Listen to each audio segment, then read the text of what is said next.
నమస్తే ఆంధ్రప్రభకి స్వాగతం. నేను ప్రియా కౌశిక్.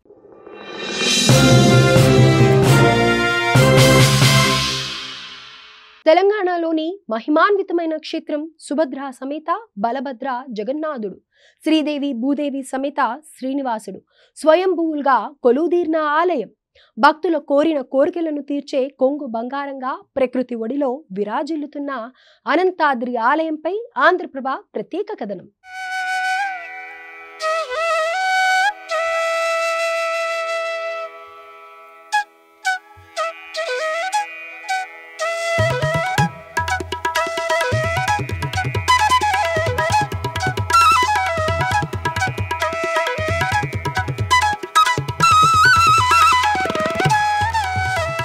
పచ్చని ప్రకృతి అందాల నడుమ కొండలపై అనంతారం శ్రీ వెంకటేశ్వర స్వామి వారి ఆలయం నిత్యం భక్తులతో అలరారుతోంది.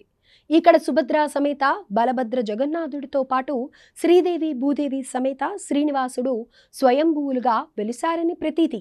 గర్భగుడిలోని రాయిని తొలిచి వెంకటేశ్వర స్వామివారు పద్మావతి, అలివేలు మంగాదేవిలు రూపాలను మలిచిన తీరు అపురూపం.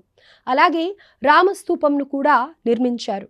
ఇక్కడ స్వామివారి గరుడ వాహన సేవ, స్వామివారి విహరింపుతో పాటు చక్రస్నానం, పవళింపు సేవ ఎంతో ఘనంగా నిర్వహిస్తారు.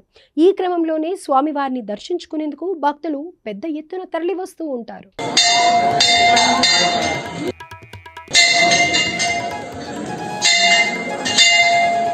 11వ శతాబ్దంలో శాలివాహనులు ఇక్కడ శ్రీ జగన్నాథ స్వామివారి ఆలయాన్ని నిర్మించారు. వారి కళా నైపుణ్యం కొట్టొచ్చినట్లు కనిపిస్తుంది. దట్టమైన అటవీ ప్రాంతంలో ఎత్తైన కొండపై ఉన్న ఈ ఆలయం ఉండగా దీనికి పక్కనే ఓ పుష్కరిణి ఎంతో ఆహ్లాదకరంగా కనిపిస్తుంది. వివిధ కట్టడాలతో పాటు గుట్టలు, పుష్కరిణి నీటితో పండే పంట పొలాలు భక్తులతో పాటు పర్యాటకులను అమితంగా ఆకట్టుకుంటోంది. అలాగే ఆలయానికి వెళ్లే దారిలో గరుత్మంతుని భారీ విగ్రహం, ఆంజనేయ స్వామి వారి విగ్రహం భక్తులను ఆకర్షిస్తూ ఉండటం విశేషం.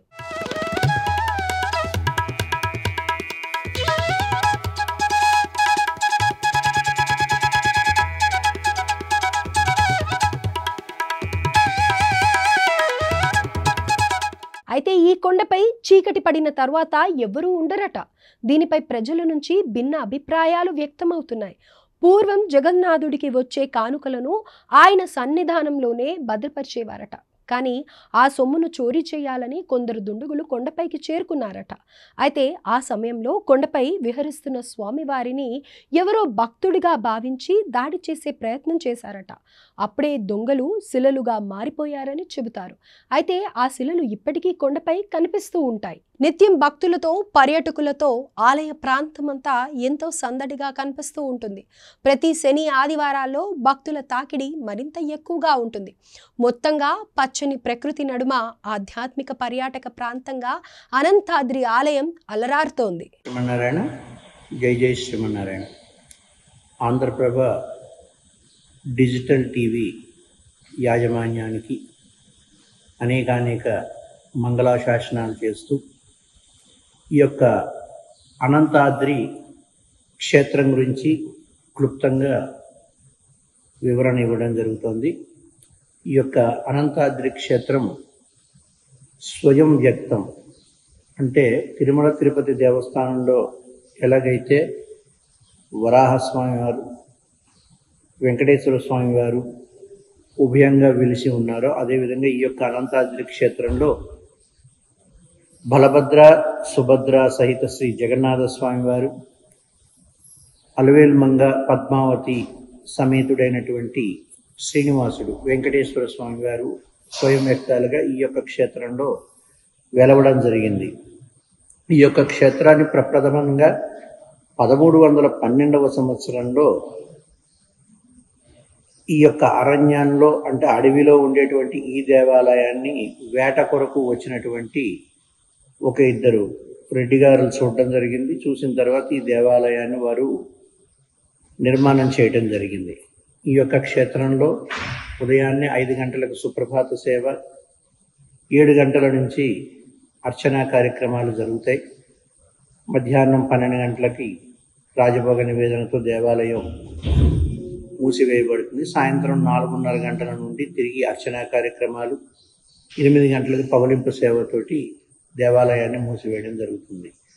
పర్వదినాలలో, ప్రత్యేక పండగ సందర్భాలలో శనివారం నాడు అన్నదాన కార్యక్రమం జరుగుతుంది. భక్తులు విరాళాలతోటి భక్తులంతా కూడా చాలా పెద్ద ఎత్తున వచ్చి స్వామివారిని సేవించుకుని పూజా కార్యక్రమాలు నిర్వర్తించుకుని స్వామివారి యొక్క అన్నప్రసాదాన్ని స్వీకరించి వెళ్తూ ఉండడం జరుగుతుంది.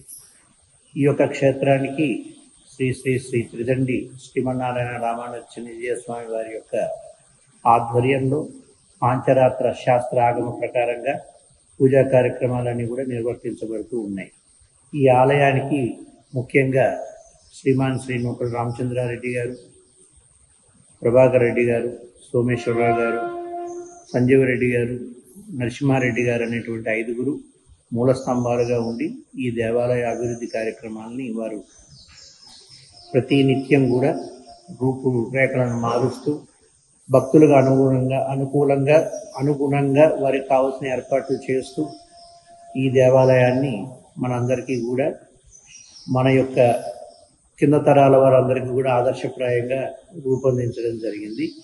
స్వామివారి ఆజ్ఞ ప్రకారం కోనేరు మధ్యలో రామానుజ పుష్కరిణి మధ్యలో రామానుజుల వారి విగ్రహాన్ని ఏర్పాటు చేయడం జరిగింది.